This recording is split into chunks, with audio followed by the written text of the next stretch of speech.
So I want to make a brief video, a very mini story time that I got going on. Um, so I was called aggressive the other day, and I did absolutely nothing that was aggressive. It wasn't even excuse me for the background noise, but it wasn't even a situation to where I had to be aggressive. And of course, this was a man talking to me. I'm a dark-skinned woman. This man was light-skinned, and I'm not sure if that makes any difference or not, but I decided to put the bit of facts that are out there. And so I wasn't even in his presence for longer than 3 minutes when that statement was made to me. Got in the car, said what's up. It wasn't a bunch of conversation or anything. And he said something after I gave him, handed him something. He was like, something, oh, you being too aggressive, whatever. Maybe he was playing and maybe he wasn't. But what had popped in my mind was,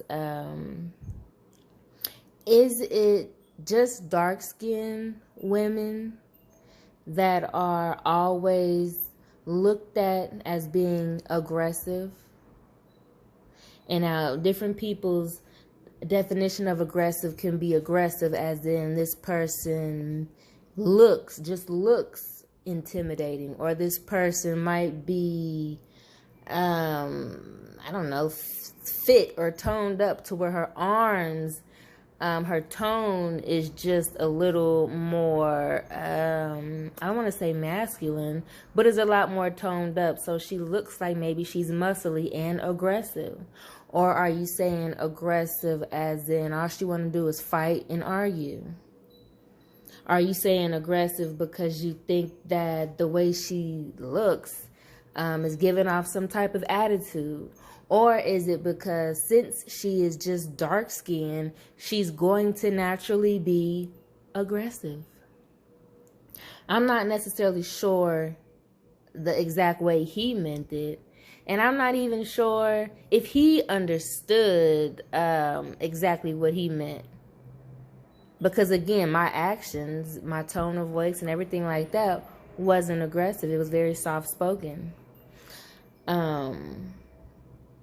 So is it just the dark-skinned women that we are just assuming right off rip are aggressive? Or is it just all Black American women that we are assuming? Because a lot of the times I feel like, and this is something that's been played around with and talked about for a very long time, so I'm not the first to talk about it. I'm damn sure won't be the last. This is a discussion that's going to always be had. Why is it that the dark-skinned sisters, brothers, mothers, I shouldn't even say brothers because I'm strictly talking about women here, and specifically darker toned women. Why are we assuming that just because this individual is darker skinned that she's any more aggressive than anybody else of any other race or skin tone? So and that kind of led me into the whole Spice and Erica Mena situation. Now we all know Erica Mena has not been the best example of being a woman. We know her from Love and Hip Hop. We know Spice. I know Spice from her dance hall music because I fuck with Spice's music. So I did not know that Spice was on Love and Hip Hop or her plans was to be on reality. I strictly just knew her from her music and her music only. Spice is she is a Jamaican dark-skinned woman bomb ass dance hall music. Erica Mena, I believe she's Dominican, they said. And I think she's from New York. We all know her from Love and Hip Hop. She's been at Love and Hip Hop since, I believe, 2013, all the way up into 2023 of this year. But most recently, this woman was fired specifically for using racial slurs, which I'm sure, to be honest with you guys, I'm pretty sure this is not her first time using slurs, racially slurs. I'm pretty sure this ain't her first time looking down on a individual specifically because they are darker skin tone than her. Again, we talking about Mona Me and her sly ass, shiesty ass, shady ass, slick ass production team. I feel like Mona Me low-key should be ashamed of herself for doing this to women and giving this type of appearance to women of these races and nationalities and every fucking thing else. She makes these women look bad. She makes the men look bad. She makes everybody on this show, for the most part, look very trashy. And I guess that's why people tune in each and every time. And this is why Love and Hip Hop has been going on for such a fucking long time, is because everybody loves a good trashy reality, half-baked ass reality show. I know I do. That is my, what do they call it? I forgot the term that they call it, but that is what that is to me. I don't take it seriously. It's something that when I want to take my mind off and just watch some numbing TV that'll give me something to talk about, and not even specifically as far as the show itself goes, but it's just more on how the media will make a certain type of woman look, and then you go across the seas or whatever and they look down on this image of these type of women, and they just assume because of these type of productions are being put out there about these women. So anyways, I say all that to say this. We already know Erica Mena is not even like, she's not a stand-up person. You know, she's not.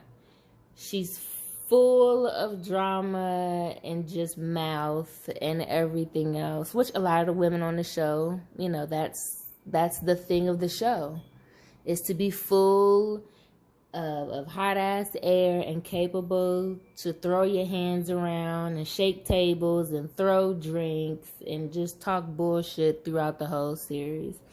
So the reason why I really even thought this was something interesting to even include and to briefly discuss is because she has 2 children with Safari. Now, Safari has been linked to Nicki Minaj way back when. And I'm like, oh, Safari, you dropped the whole motherfucking ball on this one. I don't know what you did to piss Nicki off to where you had to get tossed to the side, but you kind of missed out. And Safari now is just basically being looked at as kind of like a clown, which he probably was looked at the same way before, but that's not the point of it. Safari is a Jamaican dark brown skin man. Erica Mena is a Dominican woman, fairly light skinned.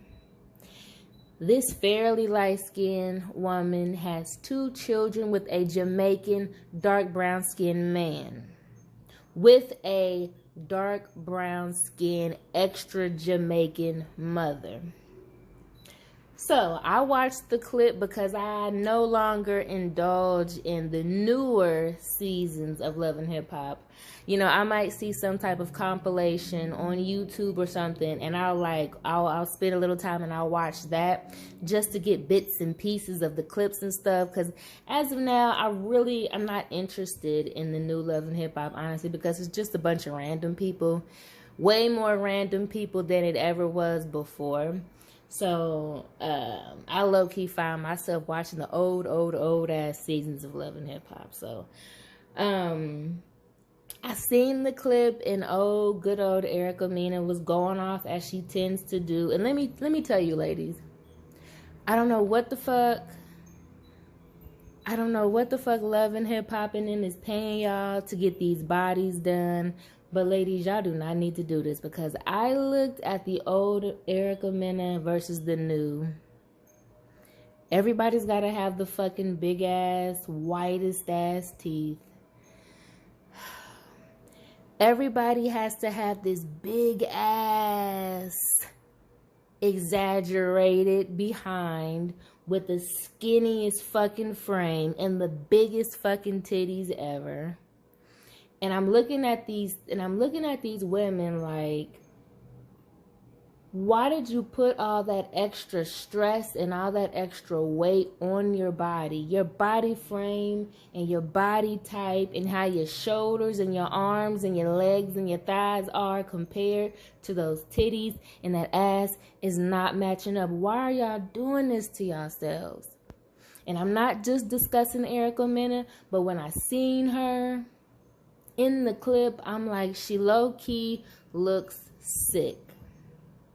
There's a lot of people out here in Hollywood and all this extra shit, and they doing some type of weird-ass diet, according to what media take up. They doing this weird-ass diet to where they either getting a shot or they going to see the doctor about a pill or something, and they losing a very significant amount of weight.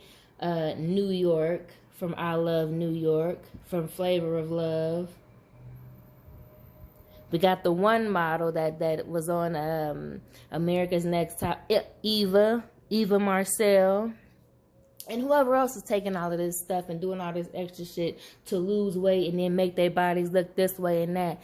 Y'all are making yourselves look sick.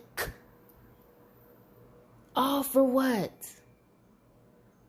It baffles me what these women and what these men have to go through when they are doing these Hollywood-like shows, because you see them before and they the healthiest, they the happiest, they in tune with their mind, body, and soul, and you see them as of lately, and they done spent years and years in this Hollywood shit, and they look ridiculous. Let me pull it back into the topic. Let me pull it back into the topic. While the sirens go off, let me pull it back in on this topic. Long story short, because I guess this was a long story, Erica Mena ended up calling Spice a monkey.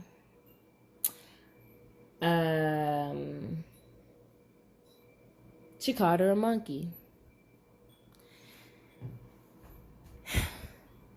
And at first, I was just like, okay, well, I mean, that's what these bitches on the shows do. They call each other all types of names, and they just say the craziest things to each other, and they just do this.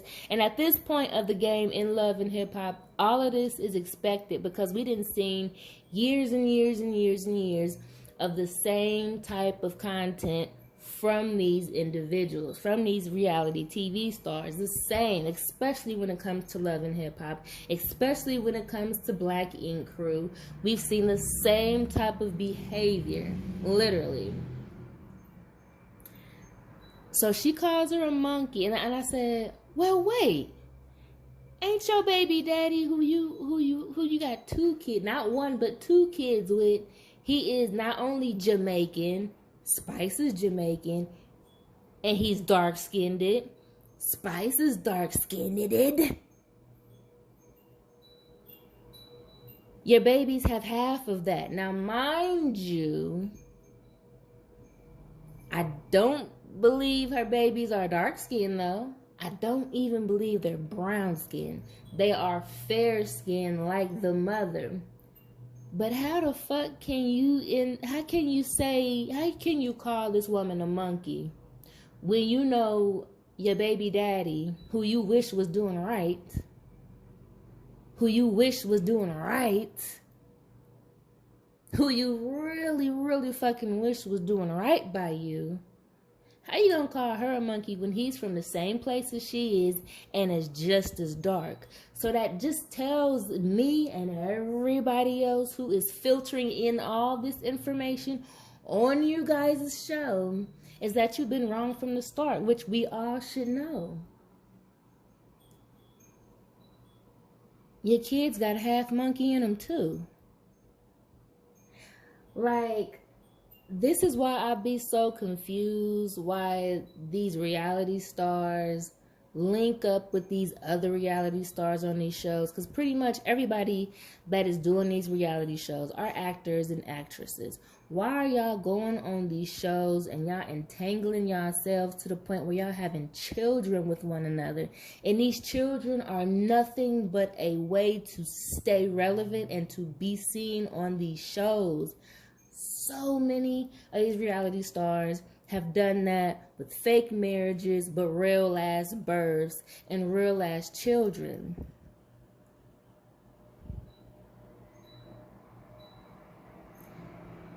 This lady got upset that Spice said pretty much, that's why your oldest son don't like you. He don't like you. And Erica Mena got so upset. She got so, it was like she was triggered because she was triggered. It was like somebody snapped their fingers and she just jumped because she was so fucking triggered. But I guess you giving us all a reason to understand why the son wouldn't like you because of what you just fucking said. You calling a black woman a monkey, that just tells all dark-skinned people to look at you. That just tells all black people in general to look at you and be like, bitch, what? But you laid down with a motherfucker that's just as dark and Jamaican twice. And you begging and crying and boo-hooing because you want him to come home and do what he need to do. You laid down with him. But he a monkey though, huh? And he's a monkey because Spice is a monkey. So, and she was fired for it. My thing is, honestly, she probably should have been fired. My thing, honestly, we've seen this colorist behavior before. I remember on a throwback episode, Consequence, Weird Mouth having ass. He said the light skin is the right skin. Is that why we don't see Consequence on Monami Productions anymore? Because light skin is the right skin? We've seen this shit too many times before. So the fact that she got fired is like, I mean, it don't blow me none, but it's just like, well, you gonna fire her, you probably should fire the whole cast and crew and possibly just stop indulging in this type of content because it's making all parties look bad and it's showing people that aren't American, that's outside looking in, that us as a race, we just can't get right. Which leaves everybody on the outside looking in to call us monkeys, to call us this, that, and the third because we allowing this behavior and we allowing ourselves to be exploited for the motherfucking bag. I get that. But you gonna fire him on me? Why you ain't fire every motherfucking body else who said or did some dumb shit, bullshit? It's so much, you know, like are you making an example out of Erica Mena? You are, huh? And I wonder why. Anyways, dark skin and aggression. Dark skin and aggression. Again, why are we assuming all dark-skinned, brown-skinned women are aggressive? And why are we commenting on the aggression? Especially when it's not even there and present. Why are you even opening up your mouth to say you're being aggressive when only thing somebody's doing is sitting there? No specific look, no specific attitude. Where are we getting this from? And to be honest, if you want to say where we getting this from, we getting this all the way back to the motherfucking slave days. And yes, I gotta go back to the fucking slave days because everything is a curse and every fucking thing is passed down. And for us Black Americans, what we know is passed down is having to be aggressive to stand up for ourselves. But even now in 2023, we can't even stand up for ourselves because why? We will be considered as being too aggressive, even when we are not doing anything and standing fucking still. Is it the skin tone that shakes you?